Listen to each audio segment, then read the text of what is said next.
नमस्कार दोस्तों, मैं हूं परविंदर। दोस्तों, आज हम बात करेंगे। आज राज्यसभा को लेकर शेड्यूल जो है जारी हो चुका है कि राज्यसभा का चुनाव होना है और 3 दिसंबर से जो है नामांकन प्रक्रिया शुरू हो जाएगी। 10 तारीख तक नामांकन भरे जाएंगे और 24 तारीख को नतीजे जो है सामने आएंगे। हालांकि सबको ये पता है कि इस चुनाव में बीजेपी की जीत लगभग लगभग तय है, लेकिन नामों के ऊपर इस वक्त चर्चा हो रही है। कई नाम हैं जो निकल कर सामने आ रहे हैं कि आखिरकार भारतीय जनता पार्टी किसे राज्यसभा में भेजेगी। दूसरी तरफ बजरंग पूनिया पर 4 साल का बैन लगाया है। डोप टेस्ट उन्होंने नहीं करवाया था, जिसके चलते जो डोपिंग एजेंसी है नाडा, उन्होंने 4 साल के लिए उन पर प्रतिबंध लगा दिया है। तो इन विषयों पर चर्चा करने के लिए हमारे साथ राजनीतिक मामलों के जानकार वीरेंद्र राठी हमारे साथ मौजूद है। राठी साहब, आपका कार्यक्रम में स्वागत है। आपका बहुत बहुत धन्यवाद। सभी दर्शकों को मेरी तरफ से नमस्कार। राठी साहब, राज्यसभा के लिए जो है पूरा शेड्यूल जो है वो जारी कर दिया है चुनाव आयोग ने, और 3 तारीख से नामांकन की प्रक्रिया शुरू हो जाएगी। तो क्या लगता है आपको, क्या विपक्ष मैदान में है या सिर्फ बीजेपी एक तरफा है? देखो, विपक्ष, मैं नहीं मानता कि किसी प्रत्याशी को वो चुनाव मैदान में उतारेंगे। कुछ महीने पहले जब किरण चौधरी जी राज्यसभा के लिए हरियाणा से निर्वाचित हुई, उस समय तो दुष्यंत चौटाला जी भी विधानसभा के सदस्य थे और चर्चाएं चली थी। कभी विनेश के बारे में, कभी महावीर गुड्डू जी का नाम सुझाया था दुष्यंत चौटाला ने, कभी किसी के बारे में कि उसको निर्विरोध बना दो, ऐसे भेज दो, वैसे भेज दो। लेकिन उस समय भी विपक्ष में सहमति नहीं बन पाई थी। लेकिन आज विपक्ष की, उस समय तो हम मानेंगे कि जेजेपी के पास भी 10 सीटों का कोटा था और सीट उनकी थी।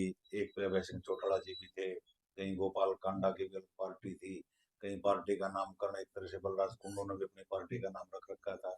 लेकिन आज वो स्थिति नहीं है। आज की विधानसभा के अंदर सीधी सी बात है, बहुमत भारतीय जनता पार्टी के पास, 37 सीटें कांग्रेस पार्टी के पास, 3 सीटें इंडिपेंडेंट्स के पास और 2 सीटें केवल इनेलो के पास। इंडिपेंडेंट एक तरह से सपोर्ट कर चुके हैं भारतीय जनता पार्टी को। तो विरोध में वोट रह गई 39, 37 कांग्रेस की और 2 इनेलो की। जहां तक इस चुनाव की बात है, इसमें जब बहुमत भारतीय जनता पार्टी के पास है तो विपक्ष किसी नाम के ऊपर मुझे नहीं लगता कि मंथन करेगा और किसी का नॉमिनेशन फाइल करवाएगा। डॉक्टर साहब, अब सवाल ये उठता है कि कृष्णलाल पवार, जो कि इसराना से बीजेपी के विधायक हैं, उन्होंने राज्यसभा की सीट छोड़ी, उसके बाद उपचुनाव हो रहा है और वो एससी समुदाय से आते हैं। तो बीजेपी इस बार किसे मैदान में उतारेगी? क्या एससी चेहरा होगा या फिर कोई चेहरा और होगा? देखिए, राज्यसभा चुनाव के लिए ये गणित पार्टियां आखिर कमी बैठाती हैं। अतीत में आप देखोगे तो मान सम्मान, अगर ऐसी सीट को माने तो कृष्णलाल पवार जी को दे ही दिया था और आज भी जो है उनको कैबिनेट का हिस्सा बना लिया गया है नाग सिंह सैनी जी की सरकार में। वो मान सम्मान है, लेकिन कम समय के लिए सीट है, पूरे 6 साल के लिए सीट नहीं है। शायद 3 साढ़े 3 साल का कार्यकाल इनका बचा होगा। तो इसमें किसी का भी नाम भारतीय जनता पार्टी दे सकती है। इसमें ज्यादा ही पट नहीं लगेंगे। ना कोई ये देखा जाएगा कि भाई एससी ने सीट खाली की है तो उन्हीं को भेजा जाए। अगर इस प्रकार का सोचेंगे तो वो नाम भी भारतीय जनता पार्टी के पास कई नाम है, जिसमें एक प्रकार से हम मानोगे जैसे सुनीता दुग्गल जी हैं, काफी भाई आईआरएस अधिकारी हैं, पहले एमपी भी रही हैं, एमएलए का चुनाव उन्होंने लड़ा था, वो हार गई थी, एमपी की टिकट उनकी काट दी गई थी। तो कोई भी नाम भारतीय जनता पार्टी सुझाएगी तो उसके ऊपर आसानी से मोहर लग जाएगी। जहां तक नामों की चर्चा है, नाम तो अगर देखेंगे तो बहुत से तैर रहे हैं। जैसे सुनीता दुग्गल जी का स्वयं का मान लीजिए आप, कुछ मीडिया कर्मी कयास लगा रहे हैं, प्रकाश धनखड़ जी का भी, कुछ स्वयं मोहनलाल बडोली जी का भी कयास लगा रहे हैं। संजय भाटिया जी जो करनाल से जिनकी टिकट काट करके मनोहर लाल खट्टर जी ने चुनाव लड़ा था, वो भी दौड़ में है। तो ऐसे 4-5 नाम है। लेकिन आप ध्यान कीजिएगा, 4-5 दिन पहले आपकी और मेरी मुलाकात भारतीय जनता पार्टी के प्रदेश अध्यक्ष मोहनलाल बडोली जी से अपने जो भारतीय जनता पार्टी के नेता हैं संजय कबलाना जी के आवास पर हुई थी। आपने ये प्रश्न मैंने सवाल पूछा किया था था उनसे। कि आप भी क्या रेस में हैं, तो उन्होंने दो टूक का आंसर दिया था कि भारतीय जनता पार्टी के अंदर कोई रेस में नहीं होता है, कि ये तो मीडिया और सोशल मीडिया के लोग ही चला देते हैं कि वो रेस में, वो रेस में। भारतीय जनता पार्टी के अंदर रेस में जिसका नाम चलता है कि वो नाम होता भी नहीं है, ऐसा नाम आकर के डिक्लेयर हो जाता है और उसको सभी तालमेल करके उसी के नाम पे मोहर लगा देते हैं। तो उसका अगर हम देखें तो ये भविष्य के गर्व की बात है कि किस नेता की लॉटरी निकलेगी। एक सुदेश कटारिया जी भी हैं जो मनोहर लाल खट्टर जी के चीफ मीडिया एडवाइजर थे जब वो मुख्यमंत्री थे, और अब वो अपने साथ उनको केंद्र में लेकर के गए हैं। वो भी कहीं न कहीं इस दौड़ में है, उनका भी नाम काफी उछड़ा हुआ है। सब कह ये रहे कि मोहनलाल बड़ौली जो है प्रदेश अध्यक्ष बने, मुश्किल दौर में प्रदेश अध्यक्ष को बनाया गया और बीजेपी ने जबरदस्त जीत हासिल की। संजय भाटिया को रैलियों की जिम्मेवारी मिली, बीजेपी ने जबरदस्त जीत हासिल की। तो क्या ऐसे में ये मजबूत दावेदार हैं? देखिए, भारतीय जनता पार्टी के अंदर दावेदार तो मजबूत निश्चित रूप से भाटिया जी भी हैं और वो डिजर्व भी करते हैं, क्योंकि जो आदमी मेंबर पार्लियामेंट था उनको टिकट नहीं दिया गया। वहां से फिर उन्होंने मदद की नायब सिंह सैनी जी ने जब बाई इलेक्शन लड़ा विधानसभा वो का। फिर मुझे याद है मनोहर लाल जी ने भी कहा था कि मैं चुनाव करनाल से तब लड़ूंगा जब भाटिया जी मुझे सिग्नल देंगे।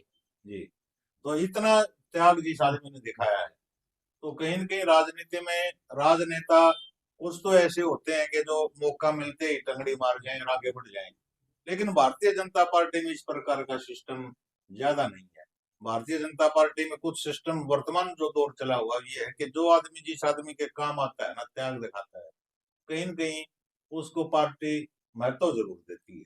जिस प्रकार से आप अतीत में देखो, वीरेंद्र सिंह डूमरखा जी राज्यसभा के मेंबर तो कांग्रेस से थे ही, वो भाजपा में ज्वाइन किया, उनको दोबारा भाजपा ने राज्यसभा में भेज करके केंद्र मंत्री के मंत्री पद से नवाजा। उनके घरवाली को जिस प्रकार से विधानसभा की टिकट दी, उनके बेटे को पार्लियामेंट की टिकट दी, और कहीं न कहीं इसी प्रकार की बात जो हुई थी किरण चौधरी जी के साथ, किरण चौधरी जी के साथ ये हुआ था कि आपको हम राज्यसभा भेजेंगे, उनको भेजा। फिर आपकी बेटी को विधानसभा की टिकट देंगे, वो थी, वो जीत के आई तो उनको मंत्री भी बनाया। इस मामले में तो सबसे एक नाम हम बोल रहे हैं चर्चा का, जो भागदौड़ भी बहुत कर रहे हैं, जिन्होंने पीछे भी काफी भागदौड़ की और अब भी लगे हुए हैं, वो कुलदीप बिश्नोई। क्योंकि कुलदीप बिश्नोई जी के लिए राजनीति में जिंदा रहना बहुत जरूरी है। उनके बेटे जब से भव्य बिश्नोई जी आदमपुर से विधानसभा का चुनाव हारे हैं, कहीं न कहीं उनका दिल काफी मचल रहा है। सोशल मीडिया पर यहाँ तक की खबरें चलने लगी कि कुलदीप बिश्नोई जी ने भाजपा की मीटिंगों में जाना बंद कर दिया है। ये कांग्रेस कहीं ज्वाइन कर सकते हैं। करें तो नहीं गए, कम से कम जब तक सरकार का कार्यकाल है, 4-5 साढ़े 4-5 साल का भी, तो नई नई सरकार बनी है केंद्र के अंदर, समझो 4-5-6 महीने हो गए, प्रदेश के अंदर 1-1.5 महीना हुआ है, तो चुनाव के समय तो वो कोई भी फैसला ले। लेकिन अगर उन्होंने भागना ही इसलिए था, तो एमएलए तो वो खुद थे ही ना कांग्रेस से वहां पे।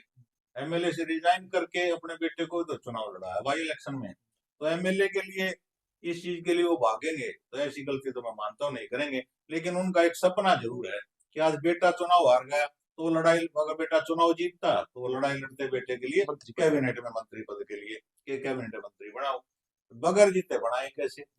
तो समस्या आके यहाँ फंस गई। अब वो चाह रहे हैं कहीं के कि राज्यसभा में मैं ही चला जाऊं। एक दौर में एक ऐसा परिवार, जिस परिवार के अंदर चौधरी बंसी भजन लाल जी कभी लोकसभा में, कभी राज्यसभा में, कभी सीएम, कभी सेंटर में मंत्री, भजन लाल जी की धर्मपत्नी विधायक, कुलदीप बिश्नोई जी विधायक रहे, भाई उनके बड़े बेटे चंद्रमोहन जी विधायक रहे, डिप्टी सीएम रहे, उसके बाद भव्य बिश्नोई कुलदीप बिश्नोई जी की पत्नी रेणुका बिश्नोई। तो एक परिवार से जब इतने पद उनको मिले हुए थे, तो कहीं न कहीं आज उनका भाई केवल एक कांग्रेस पार्टी से एमएलए है पंचकुला से। कुलदीप बिश्नोई की राजनीति जो है वो मान रहे हैं कि फ्यूचर जो है वो कहीं अंधकार में न चला जाए, इसलिए वो भी एक तरह से भागदौड़ कर रहे हैं कि मुझे राज्यसभा के अंदर भेज दे भाजपा, लेकिन वो भाजपा ने फैसला लेना है। डॉक्टर साहब, एक जैसे आपने कहा कि भारतीय जनता पार्टी की खासियत ये है कि जो लोग त्याग दिखाते हैं बीजेपी उन्हें आगे करती है। एक नाम है रामविलास शर्मा का, कि उम्मीद ये की जा रही थी कि विधानसभा चुनाव लड़ेंगे, पर्चा भी उन्होंने भरा लेकिन उनका पर्चा उठवा दिया गया था। हो तो क्या सकता है, वो भी नाम हो सकते हैं? हो सकता है। यही तो बात मैं मोहन बड़ोले जी के बयान को इसीलिए तो आपको बता रहा हूँ कि मोहन बड़ोले जी ने एक बात कही है कि जो नाम तैर रहे हैं ना, जो कहते हैं ये रेस में है, रेस वाले नाम भारतीय जनता पार्टी नहीं देखती कि सोशल मीडिया पर क्या चल रहा है, अखबारों में क्या चल रहा है। उन्होंने तो जो थिंक टैंक उनका बैठा है वो देखता है कि भाई कौन आदमी इस पद के ऊपर अच्छा रहेगा, और किसी का भी नाम आएगा कोई विरोध करने वाला है नहीं। तो रामविलास शर्मा जी भी एक मजबूत चेहरा है, डिजर्व भी करते हैं, सबसे सीनियर लीडर है भारतीय जनता पार्टी के संस्थापक सदस्यों में शायद वो हों, और सबसे पुराने भारतीय जनता पार्टी के नेता हैं जिन्होंने भाजपा को ऊंचा उठाने के लिए बहुत ज्यादा संघर्ष जमीन पे किया है। कई बार उनके बयान भी सामने आए हैं, आंखों से आंसू निकले कि भी हम तो वो हैं कि जिन्होंने पेड़ खड़ा किया, जब फल लगने की बारी आई तो फल किसी और ने तोड़ के खा लिए। बिल्कुल, 90 के 90 विधानसभा क्षेत्र हरियाणा प्रदेश के ऐसे हैं जहां रामविलास शर्मा जी को आप किसी हल्के के अंदर रैली करने के लिए भेज दो, जब उस हल्के के अंदर रैली करने जाएंगे ना तो 15 से 20 उस हल्के के गांव के नाम याद रहेंगे, और कम से कम 30 से 40 जो पुराने भारतीय जनता पार्टी के वर्कर और कार्यकर्ता है ना, जबान पे उनके भी वो नाम रहते हैं। क्योंकि रामविलास शर्मा अच्छा वक्ता बड़े अच्छे हैं। उन्होंने अपनी टिकट कटने के बाद भी भारतीय जनता पार्टी ने जहां जहां उनकी ड्यूटी लगाई वहां वहां बखूबी चुनाव प्रचार करने का काम उन लोगों ने किया है, रामविलास शर्मा जी ने। तो ये 6-7 नाम है, होना तो इन्हीं में से चाहिए, लेकिन ये भाजपा है, कहीं से भी किसी और का भी नाम आ सकता है, पता नहीं किसकी लॉटरी निकलेगी, निकलेगी लॉटरी, क्योंकि कोई दूसरा प्रतिद्वंदी तो चुनाव मैदान में खड़ा नहीं होना, जीत सुनिश्चित है।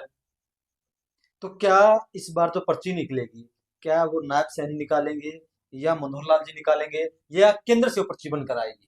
देखो, इसमें मैं मानता हूँ कि तीनों आदमियों का तालमेल होगा।